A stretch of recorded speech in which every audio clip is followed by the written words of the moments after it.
है। उसका मतलब क्या है कि घर में जो भी आएगा उसको भूखा नहीं रखा जाएगा, उसको पेट पर खाना पानी दिया जाएगा। ये जो संस्कृति है हमारी, ये जो रिवाज है, उसमें कुछ ना कुछ जरूर है। ये लिखी हुई बातें नहीं है। हमारे जीवन का जो मूल्य होता है वो इसमें है। दुसरं रूप जे आहे ते आपण सरस्वतीचं घेऊया। सरस्वती यानी बुद्धि की देवता, बराबर। तो जब बच्चा पैदा होता है तो उसको नजर भी नहीं आती, वो देख भी नहीं पाता, फिर भी मम्मी उसको गाना बोलती है या कहानी सुनाती है, चंदा मामा का गीत बोलती है, यानी हम लोग बड़बड़ गीत जिसे बोलते हैं वो सुनाती है। और लिप मूवमेंट जो है उससे वो बच्चा लैंग्वेज सीखता है। यानी ये दुनिया से जुड़ने वाली जोड़ने वाली जो भी भाषा है वो भाषा हमारी मम्मी हमें सिखाती है पहली बार, इसलिए वो हमारी गुरु है। जब हम पूजा करने बैठते हैं तो मातृदेवो भव ऐसे बोलते हैं, उस ऐसा बोल के हम लोग पूजा चालू करते हैं। तो ये जो है मम्मी या माता, ये भी देवता है। तीसरा रूप जो है वो जल देवता का लेंगे। जल देवता यानी नदी।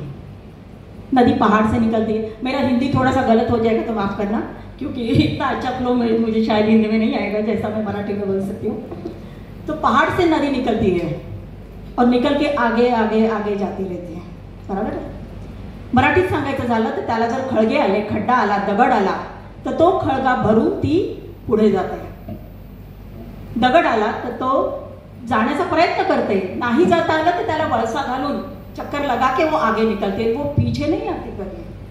स्त्री का भी वैसा ही है, वो अपने मायके से यानी मम्मी से घर से निकलती है, आगे आगे जाती रहती है, आगे आगे जाती रहती है।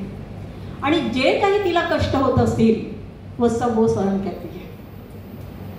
हम लोग कई बार देखते हैं किसानों को कि आत्महत्या की है, उसको या किसी की नौकरी छूट गई, ये हो गया वो हो गया, तो उसने फांसी लगा ली, ऐसा किया वैसा किया, लेकिन कभी उसकी बीवी फांसी नहीं लेती, कभी आत्महत्या नहीं करती। वो पदर बांध के अपने बच्चों को बड़ा करती है, अपने मुलांना वाढवते थी। कई बार ऐसा कहा जाता है कि स्त्री क्या बस रो के ये हो जाती है, रोती है, हमेशा रोती रहती है।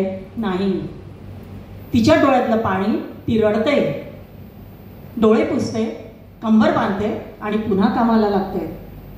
ये जो आंसू है वो उसकी शक्ति है, उसकी तिच्यातला कमीपणा नाही आहे, तो ती तिची शक्ती आहे, बरोबर आहे की नाही। आणि असं केल्यानंतर ती आपल्या मुलांना मोठं करते, वाढवते आणि पुन्हा कामाला लागते। एक बहिणाबाई करके एक कवयित्री है मराठी की, उन्होंने बहुत अच्छा लिखा है। वो भी उनके पति बहुत जल्दी गुजर गए थे, उनके बच्चे छोटे थे। उस टाइम उन्होंने एक कविता लिखी थी मराठी में। ती काय म्हणते, नको नको रे ज्योतिषा, नको हात माझा पाहू, नको नको रे ज्योतिषा, नको हात माझा पाहू, कष्ट बदलेलं जीनं माझं, नको दारी माझ्या येऊ।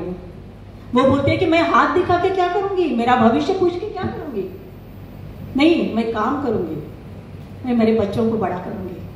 तो ही जी ताकद आहे, ही ताकद तुमच्या आमच्यामध्ये आहे, दिली देवाने, पण आपल्यामध्ये आहे ही ताकद। आणि म्हणून स्त्री शक्ती ही देवता मी नेहमी मानते। त्याच्यानंतरची जी ही आहे देवता आहे ती वायु देवता लिहूया। वायु यानी हवा, कि जिसके बिना हम लोग जी नहीं सकते, बराबर है ना। मग तशी स्त्री असते। घरात जर स्त्री नसेल तो मराठी में एक कहावत है कि संन्यासाचा मठ म्हणतात त्याला। कई बार हम लोग बोलते हैं कि जब आज मुझे बहुत कंटाला आ गया, मैं तो छोड़ के चली जाऊंगी, बराबर है। आदमी भी कभी कभी मिस्टर भी बोलते हैं कि हाँ ठीक है जाओ जाओ, लेकिन अगर ऐसा हो गया तो देखो स्त्री भी खुशी से वहां नहीं रह सकती और ना तो उसका पति खुशी से रह सकता है।